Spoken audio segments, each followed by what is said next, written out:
ఓం విఘ్నేశ్వరాయ నమః. శ్రీమద్ రామాయణము అరణ్యకాండ 17వ అధ్యాయము. కొంతకాలానికి హేమంత ఋతువు వచ్చింది. అప్పుడు రాముడు ఉదయాన్నే నదిలో స్నానం చేయటానికి బయలుదేరాడు.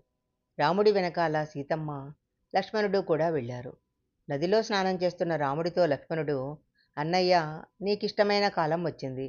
ఈ కాలంలో మంచు బాగా పడుతుంది. ఈ ఋతువులో జనాలందరికీ నీటిని చూస్తే స్నానాదులు చేయటానికి భయమేస్తుంది. సూర్యుడిని చూస్తే ఆనందిస్తారు. అసలు నీటిని చూస్తేనే ఒళ్ళు గడ్డ కట్టేస్తుంది. ఈ ఋతువులో పంటలు ఇంటికి చేరతాయి కనుక అందరూ తమ పితృదేవతలకు నవాగ్రయణ పూజలు చేస్తారు. ఈ సమయంలో పశువులు బాగా పాలిస్తాయి. పాడి పంట చేతికి రావటంతో పల్లెల్లో అందరూ చాలా సంతోషంగా ఉంటారు.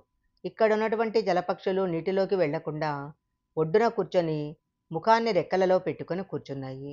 వీటిని చూస్తే నాకు ఏమనిపిస్తుందంటే, ఉత్తమ క్షత్రియ వంశంలో పుట్టి ప్రగల్భాలు పలికి యుద్ధరంగం వైపు చూసి యుద్ధానికి వెళ్లకుండా పిరికివాడిలా బయట కూర్చున్నట్లున్నాయి ఈ పక్షులు.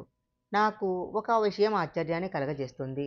అదేంటంటే, సాధారణంగా మనుషులకు తల్లి పోలికలు ఎక్కువగా వస్తాయి, మృగాలకు తండ్రి పోలికలు ఎక్కువగా వస్తాయి.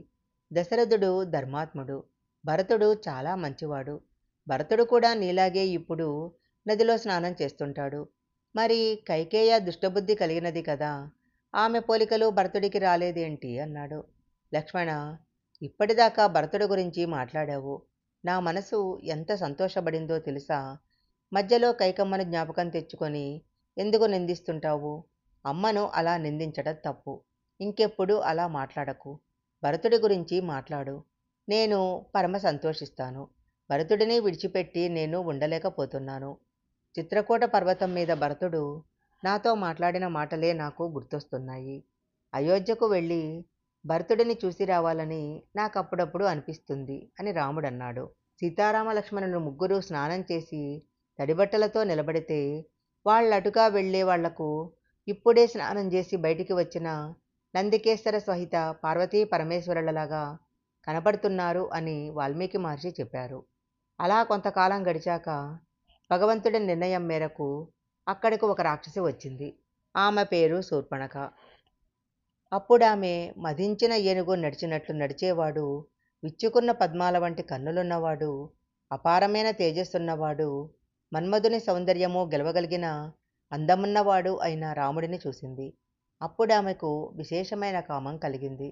రాముడిని చూస్తే అబ్బా ఎంత బాగున్నాడో అంటారు. ఆమెను చూస్తే బాబోయ్ ఇలా ఉందేంటి అంటారు.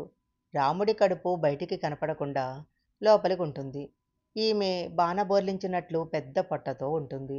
రాముడివి పెద్ద కళ్ళు, ఈమెవి వికృతమైన కళ్ళు.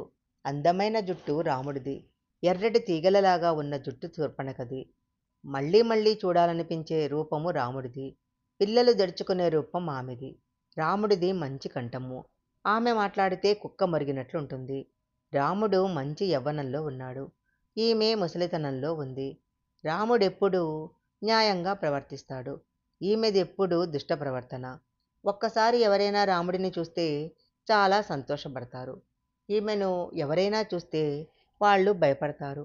అలాంటి శూర్పణఖ రాముడి వంక చూసి, నువ్వింత అందంగా ఉన్నావు, జటామండలం కట్టుకున్నావు, నీలాగా ఇంకొక పురుషుడు కూడా కనపడుతున్నాడు, కానీ ఇక్కడ ఎవరో ఒక స్త్రీ అందవికారంగా కనపడుతుంది.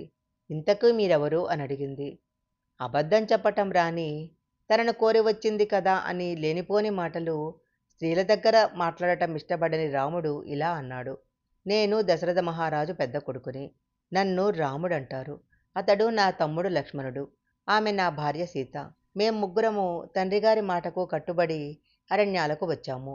ఇక్కడ తాపసులమై ధర్మబద్ధమైన జీవితాన్ని గడుపుతున్నాము. నువ్వెవరు అని రాముడు అడిగాడు.